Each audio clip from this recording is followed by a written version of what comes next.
Hi everyone, I'm Beth from the West Dallas Public Library, and welcome to another episode in our Who HQ Book Club. This is episode 4 in our reading of Where is Area 51? Where is it, do you remember? Nevada. All right, well, let's pick right back up with Chapter 7, Conspiracies. The story of the Roswell crash had not been discussed for 30 years. Oh. Then it suddenly came to life again.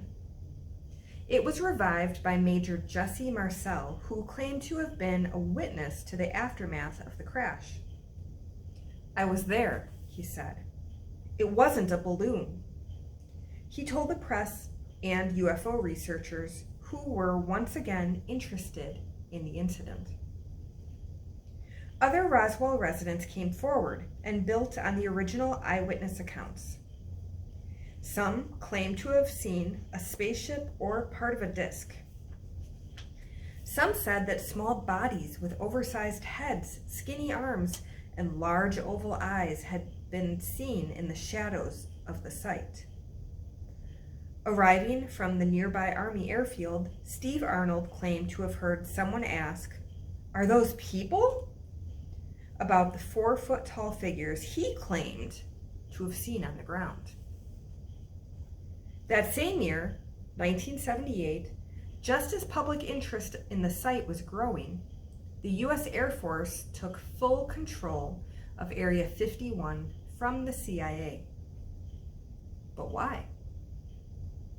More and more people had begun to wonder if Area 51 actually had been storing and studying alien bodies that have been sent from Roswell long ago. They began traveling to the Nevada desert, curious to see what they may find. Nowadays, one of the most popular ways to get close to Area 51 is by driving along the extraterrestrial highway. Okay, the extraterrestrial highway. A little blurb on that. Since 1996, Nevada State Route 357 has also been known as the Extraterrestrial Highway. Many travelers have reported UFO sightings along this 98-mile stretch of road near Area 51. The small town of Rachel, Nevada welcomes tourists and UFO hunters with alien-themed businesses such as the Little Alien Restaurant and Motel. It's spelled so it's in like a hotel. Tourists hope they might just spot a UFO or alien life form while staying there. But most of the region surrounding the highway is uninhabited desert. People are very interested in the land that surrounds the actual restricted area around Groom Lake. The city of Las Vegas is about 75 miles away. Janet Airlines, which may stand for Joint Air Network for Employee Transportation, flies out of McCarran Airport to Area 51 daily. But this airline is not for tourists. This is the private commuter fleet of 6 planes for Area 51. It was established in 1972 to ferry employees on and off the base, and can carry up to 1,200 people a day. As expected, plenty of mystery surrounds the airline, known locally as UFO Airlines.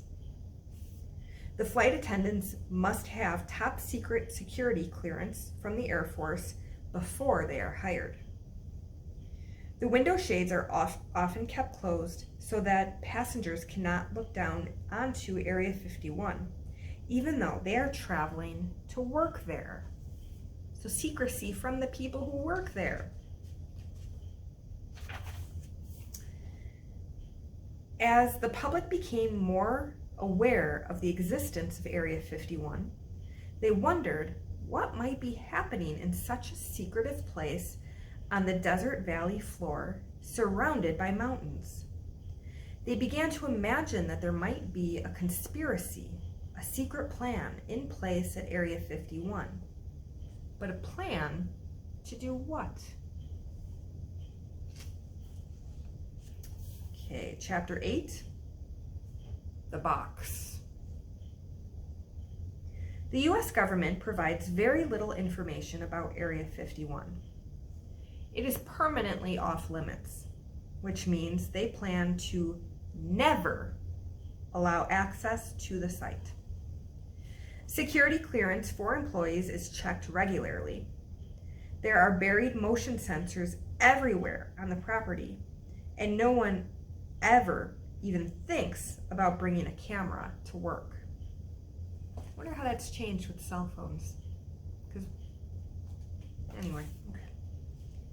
But in April 1974, photos of Area 51 did appear. They were taken by astronauts on board Skylab, even though the CIA had specifically given instructions not to do this. The airfield at Groom Lake was the only location in the world that had such instructions. So this one place, Area 51, was the only spot on Earth that said you may not take photos from the space station. Okay, a little blurb about Skylab. Operating from 1973 to 1979, Skylab was the first U.S. space station to orbit Earth. The NASA launch station housed a workshop, living quarters, and a solar observatory. It was equipped with everything necessary to sustain the crew: food, water, medicine, supplies, and, important, breathable air. Skylab functioned as an orbiting laboratory. The scientific experiments that took place on Skylab included photographing Earth and observing the sun in new and important ways. Although previous US and Soviet crews had spent up to 18 days on space missions, the Skylab crew would spend up to 84 days orbiting Earth. So when Skylab was launched, Area 51 didn't even officially exist. The CIA and the US Air Force had never acknowledged their base there. They made no mention of it by name. Pilots who flew there and in the surrounding airspace had only referred to the area as the box. All that the Skylab photos showed was long-range aerial shots of Area 51. Nothing to make headlines. Truly shocking news didn't break until a few years later, in 1978, when former employees of Area 51 came forth claiming they had seen and worked with aliens or part of alien ships. Their statements helped create many myths and new conspiracy theories involving the research and work conducted at Area 51. Then, in 1989, a former Area 51 security guard, Bob Lazar,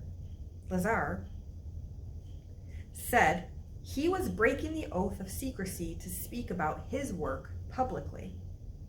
He claimed that there were 9 alien spacecraft at Area 51, and that he had actually seen an alien body at the site. Lazar gave an interview to a Las Vegas television station that was eventually broadcast in Japan, and then around the world. He said that he saw proof from another planet, another system, another intelligence. Lazar's statements only added to the conspiracy theories that were prompted by the secrecy at Groom Lake. The government denied that Bob Lazar ever worked there.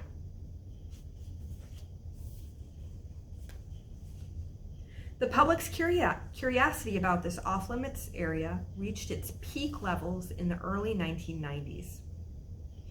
Why wouldn't the government comment on the work that was being done there? In 1994, the U.S. government released its final word on Roswell in a press statement. They wanted people to know that they had looked for evidence of an alien crash. The statement said that the wreckage in Roswell had been a nuclear test spy balloon from Project Mogul.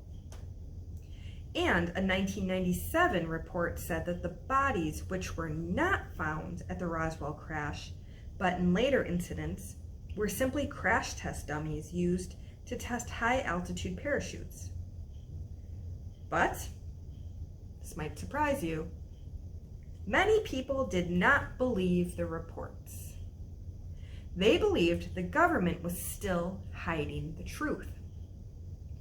One of the most popular ideas seemed to emerge in the theory that something from beyond our solar system was captured that night in Roswell, back in 1947, and that scientists have been studying the components of it ever since. People even believe that alien materials have led to our own development of now common things like Kevlar fiber used to make bulletproof vests, and have greatly contributed to our manned space flights and satellite systems. When we study the parts of something to investigate how it was made in order to make something similar or to recreate it, we call it reverse engineering. This might include taking something apart to analyze the design details, its electrical components, its chemical makeup, and any computer programs. When Neil Armstrong spoke to Mission Control from the moon in 1969, he used an early type of cell phone that was developed by the Motorola company. Was the phone reverse engineered from alien communications technology that came from Area 51? Could there have been a group of Skunk Works scientists at Motorola? Conspiracy theorists believe this is one of the best examples of reverse engineering. Some people believe that we have reverse engineered other things such as NASA spacecraft computers, and lasers from alien technology stored and studied at Area 51. Okay, we will stop there for today. Very intriguing next chapter name. We'll pick up tomorrow with, is there an Area 52? We'll find out tomorrow. I'm Beth from the West Allis Library, and this has been our Who HQ Book Club. I'll see you tomorrow for the last episode in Where is Area 51? Bye.